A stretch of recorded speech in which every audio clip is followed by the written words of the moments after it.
Welcome to the Whole Person Parenting Podcast. We're here to have honest conversations about how to follow Jesus and parent kids in a whole person way. For more content and encouragement as we support you on your journey, you can find us on Instagram, YouTube, and wherever you get your podcasts. We're so glad you're here. Now let's jump in. Hey everyone, welcome back to the Whole Person Parenting Podcast.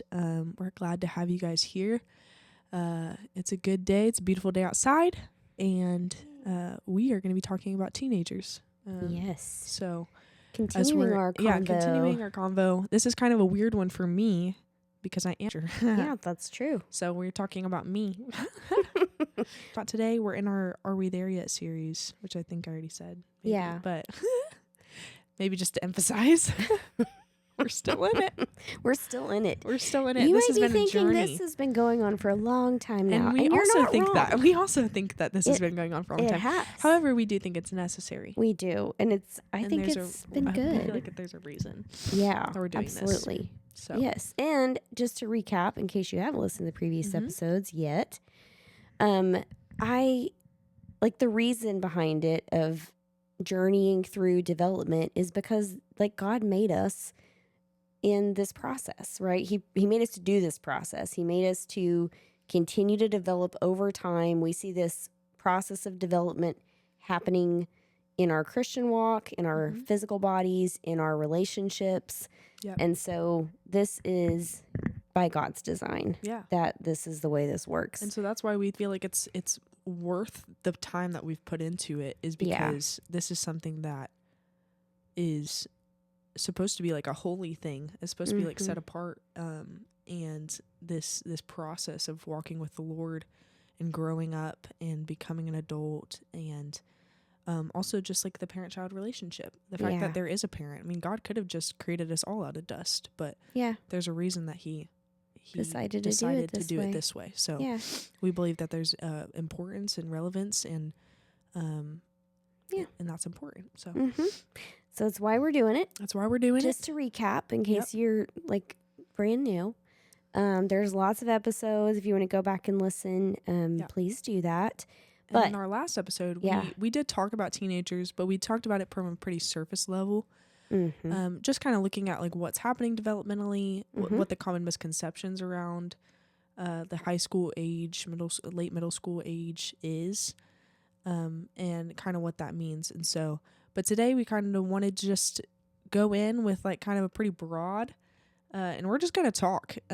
We have a couple of ideas of what we want to hit, but in case this feels authentic, it's because it is, because we are just going in. I feel like that's all. They're all authentic for the most part. part. If this one feels particularly authentic, and that's a generous, nice word of it, maybe chaotic slightly. Yeah. But we just want to talk, and well, because I mean, this is the age. It is chaotic, and it is. That's what I was gonna say. Is like there's kind of a parallel there. There's you never know what's gonna happen. You never know what's gonna. We have the same mind right now. We do. Yeah. You never know what's going to come out of a teenager's mouth. I never know what's going to come out of my mouth. That's true. Ever. I always be saying those random stuff. So chaotic, and also just changing all the time, and fluid. Like all of this feels like what teenage years are like. So one of the things that I want to make sure that we talk about, because I think it is often in the forefront, if things aren't going well, if they're not following the rules, what should the rules be? When should the rules change? Should they be the same always? Like, who should be in charge here, for what season or what purpose? And so I think what I would like to do today is give maybe some guidelines around that, some ways of thinking about it. Yeah. So kind of looking at the issues that parents face, what are some of these things that parents, like, I feel like commonly, what are they looking out for? What are they worried about for their teenagers? Well, like, I think what comes to my mind first whenever you ask me that question is sex, drugs, and rock and roll. I don't know if you guys heard this. This was like the thing that I remember hearing like as a kid myself, and like as a growing up. like a teenager. Thing. Yeah, like even earlier than that. I think that actually came in like the 60s because rock and roll. Yeah, and so and sex and drugs were a big pressing issue, like with the whole sexual revolution and everything. Yeah, not to give like a history lesson here, but that's interesting. Yeah, so that's what comes to my mind initially, but like at this point, I kind of think that the rock and roll piece of that has been a little bit laid to rest. Like maybe we're not quite as worried about that. Rock and roll now. Yeah. Or we're not as worried about it as we once were because there's something else that has been taking the lead, which we talked about quite a bit on here. And so what I would say now would be the worries are probably around like sex, drugs, different types of substances and social media. Yeah, I agree with that. So that's where I think... and I feel like those are the things that I, as a teenager, like hear the most about. Like, I don't think that's like something that's just in the minds of parents. Mm-hmm. I think that genuinely is like what most teenagers struggle with or are experiencing in their everyday lives. Right. And so, unfortunately, it's not enough to just be like, don't do that, don't engage with that, because I think in our with our culture, like we're becoming more and more, sin sick. I mean, is how I would describe it. Like more numb to sin. Mm-hmm. And there's been, I think we've got two sides going on, because I also see teenagers who have a, heart for the Lord, and they're on that straight and narrow path, but more often I see teenagers who desire to have this relationship with Lord, but they also are dealing with, even within the church, with these like key issues. And so, as parents, I want to just be honest and say, like, this is not something that's not, relevant to parents now, even parents who were Christian parents. And that may be, upsetting or scary, but it's also very, very real. And so I think this can look like, obviously, even being sexualized at too early of an age. So like, what are we looking at? What are we listening to? What are we wearing? What are like what is okay and what are we kind of numb to? And as parents, like, are we concerned about those things? Yeah. Like, I think we need to be concerned about them, because I think there is an aspect because I think there's a real spiritual weight to those things. I think too there's like a reason that these things are bad, not just because I don't think it's just like a cultural, like, old thing that, drugs are bad and all this stuff. But then, like, in our new age, those were just myths. I don't think that's true. Like, I think there is a spiritual numbness that comes with these things, which is the exact opposite of what anyone should want. But I mean, in Romans, I was thinking about Romans 7 and 8 is talking about like the battle of the flesh and spirit. And I don't have my usual Bible with me today, but we have the Message translation. So this is pretty, like, it's pretty blunt, but I feel like this is something I've experienced as a teenager, is like this battle between, okay, which world are you going to pick? And last weekend, we were at this high school retreat with our church, and I was helping out serving there. And there was this message by one of the pastors in the church, and like this question was posed of where your home is. Like, do you feel more comfortable in the world, or do you feel more comfortable with Jesus? And like, I was convicted in that moment, and I was like, I feel like there's a lot of the times where I do feel more comfortable as part of the world, in worldly things, than I feel more like I've made my home with the world instead of making my home with the Lord. And so I was just thinking about this, and I feel like this is a verse that whenever I first came to the Lord, was really impactful for me, because it made me realize the spiritual battle that I was actually in. Yeah. And it gave me spiritual eyes to see rather than just feeling like I was constantly torn. There was like this acknowledgement that like it's so much deeper than just being like, all right, am I going to do good or am I going to do bad? But Romans 7:21 through 25 says, it happens to me so regularly that it's predictable. The moment I decide to do good, sin is there to trip me up. I truly delight in God's commands, but it's pretty obvious that not all of me joins in that delight.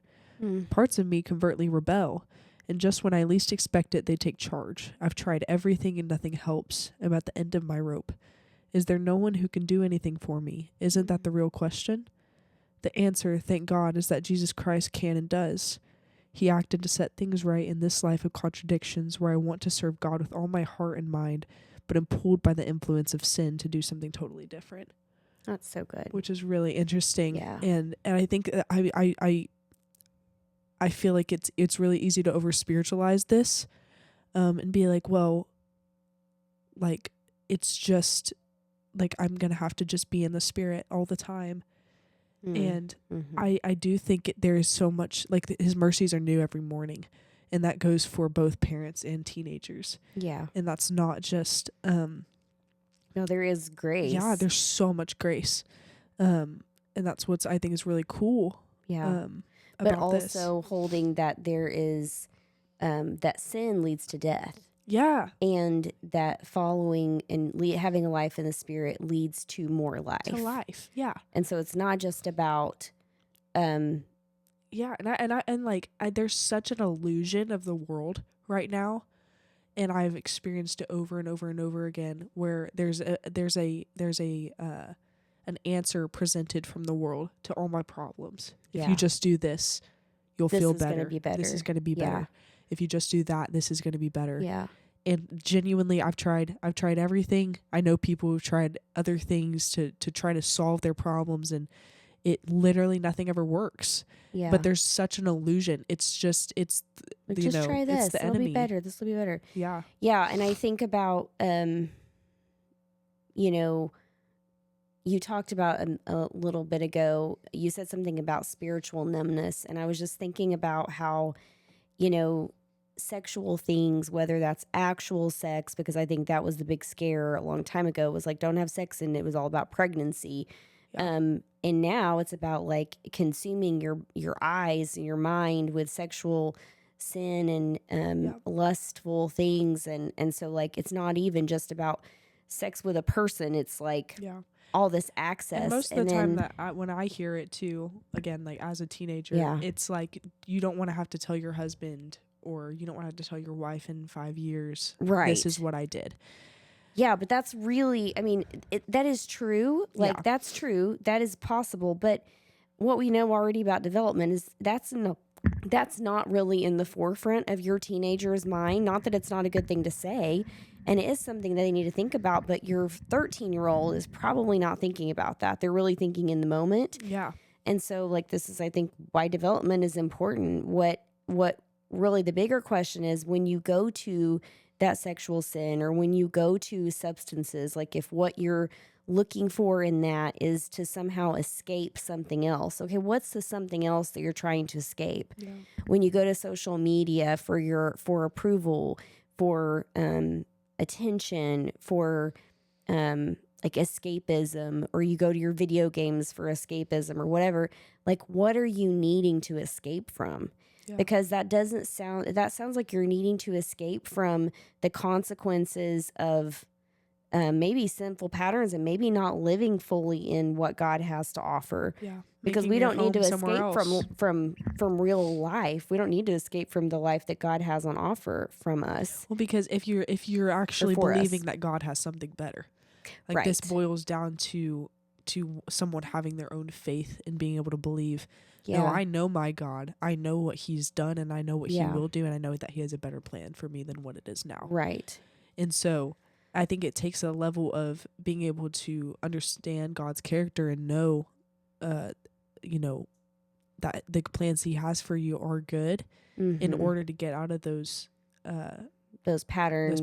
Yeah, of trying to numb and escape something, some kind of emotional pain or experience that is painful or overwhelming. So I think, thinking about like making me think about how mental health like plays into that, like knowing your child and how they're doing. Like we've talked about how they feel so driven toward their peers in this age.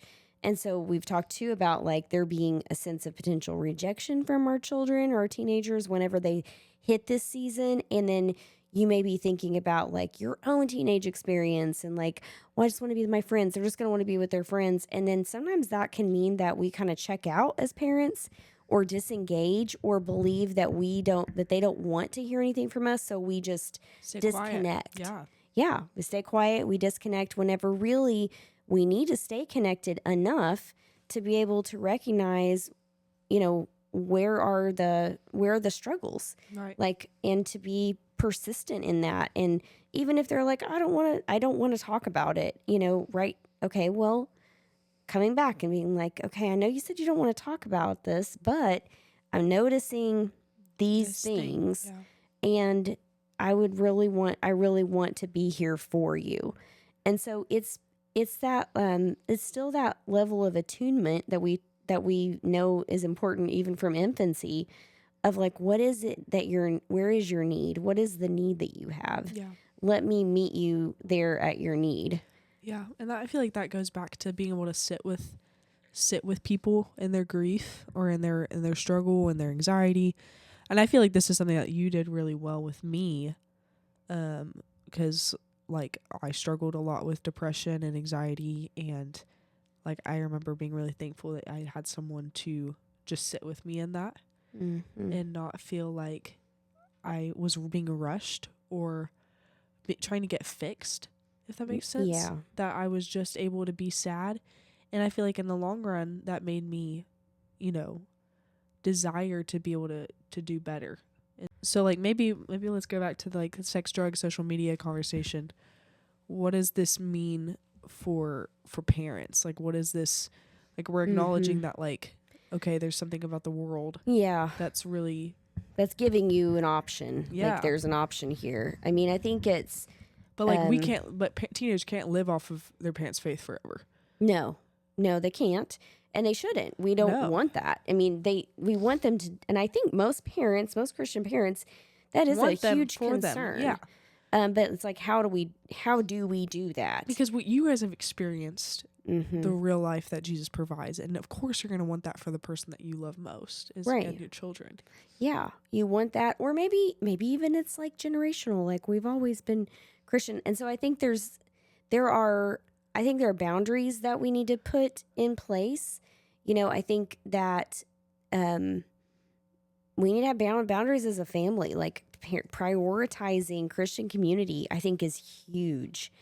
If you don't do that, then wherever your child's finding community, that's where they're going to continue to find community. Yeah, for sure. That's not likely to change as they become an adult. So now kids, teenagers, young adults, they have the choice. They do have free will. They do have choice, and that's God-given. God highly values that. And so he allows everyone to make those decisions, and you can't control that for your child. And during the teenage years, they want to be so autonomous. Like you need to allow for them to choose that, but always pointing them back to Jesus, like always pointing them back to prayer, pointing them back to the word, pointing them back to how God's been there and been faithful for you, like being willing to have those kinds of conversations, the struggles that maybe that you've gone through, but that God's brought you out of. Yeah.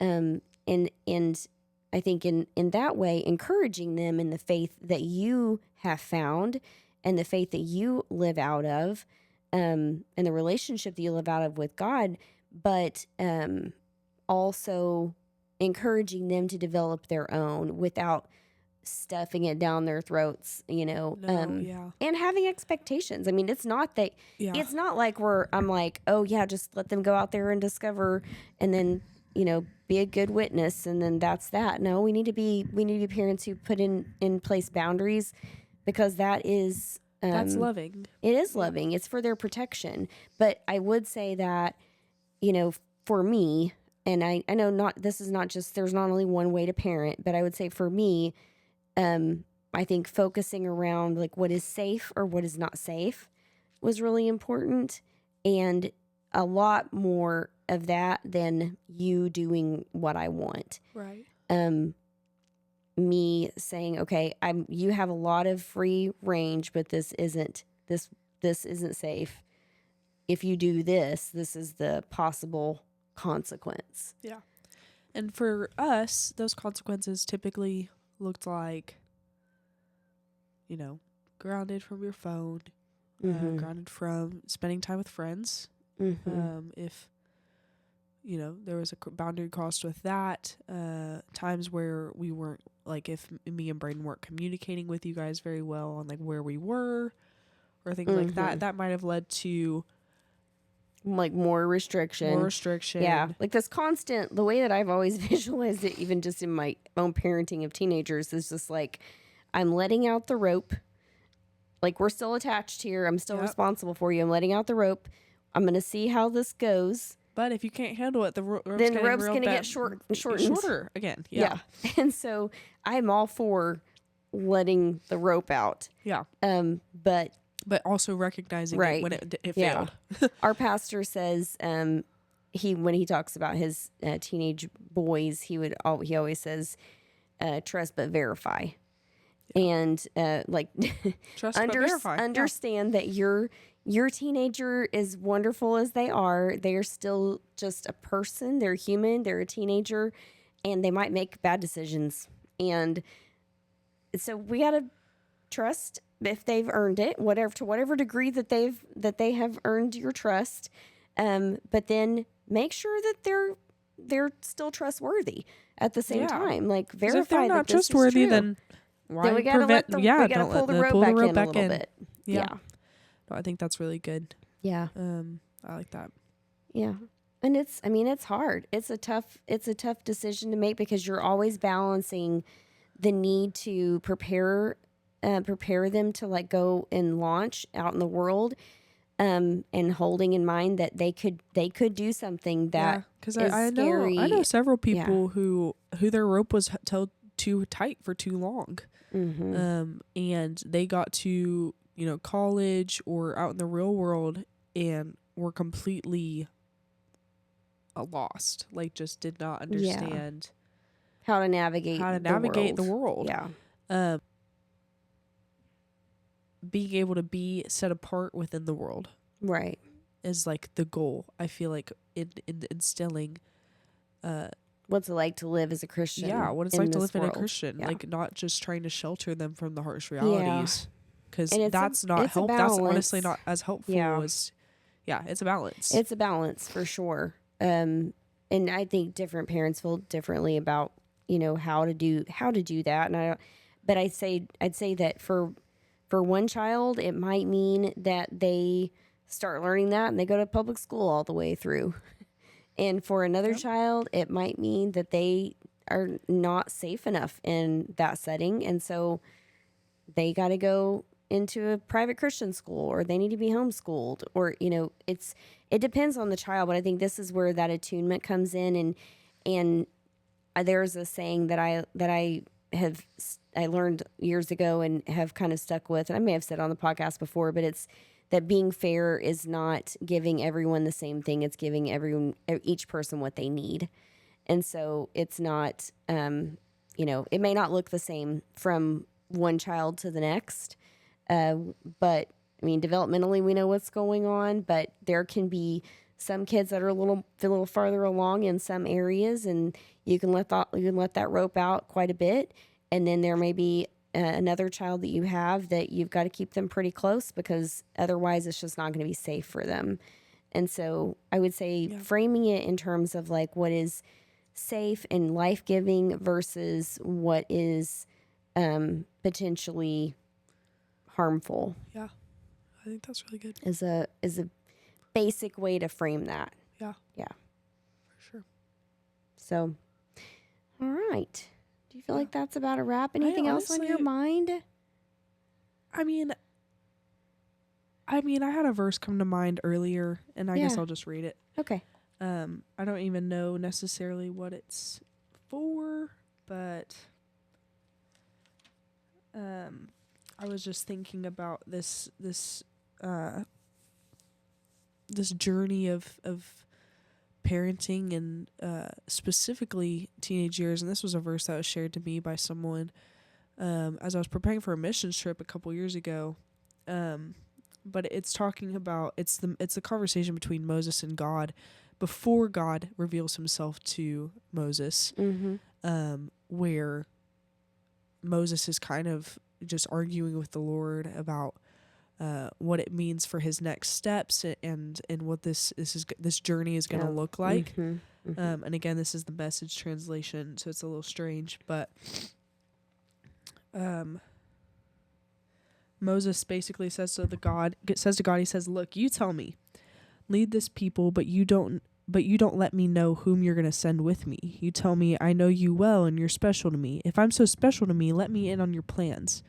That way I will continue being special to you. Don't forget this is your people and your responsibility." God responds, "My presence will go with you. I'll see the journey to the end." Moses said, "If your presence doesn't take the lead here, call this trip off right now. How else will it be known that you're with me in this, with me and your people? Are you traveling with us or not? How else will we know that we're special, I and your people, among all other people on this planet Earth?" God says to Moses, "All right, just as you say, this also I will do, for I know you well and you are special to me. I know you by name." And so I was just thinking about, like, for one, that the presence of the Lord goes before us, and prepares the way, and then also that we are special and known by Him, and that includes, parents and kids. And I don't even know what to say more about that. I just felt like that verse was really encouraging, but also I feel like really real with the doubt of believing, is God going to be with me in this?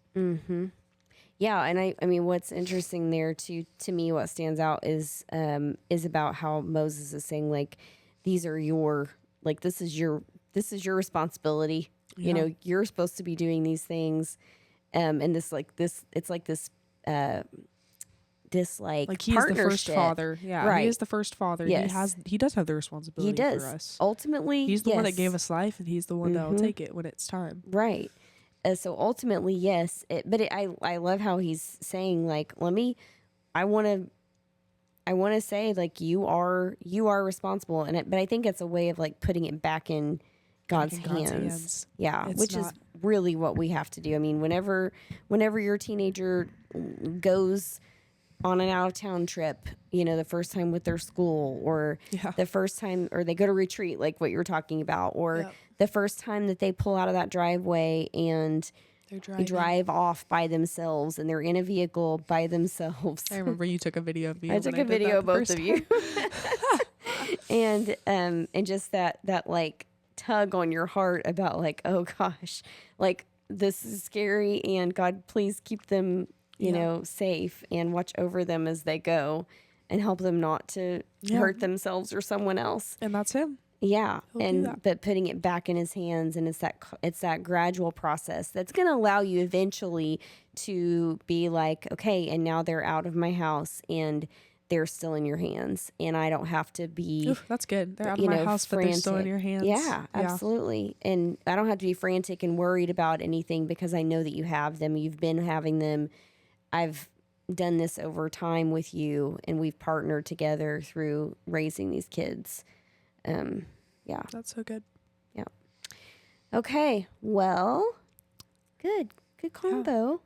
Yeah. Hopefully this is helpful. Hopefully that was helpful. Yeah. Yeah. So we've got, I believe, one more episode. Yeah, I think one more episode in this series. One more episode of the series. So we'll be talking about adults. Yeah, young adults that are out of their parents' house. How to still be a parent to someone who's not a kid. Yep, exactly. Not an adult, not in your house. Yeah. So. Yeah. Or an adult, not in your house. Not in your house, yes. Yeah. So yeah. All right. Thank you guys for listening. We'll see you next time. Anything else? Any final words, Press? Adios. Adios, amigos. Bye. Bye.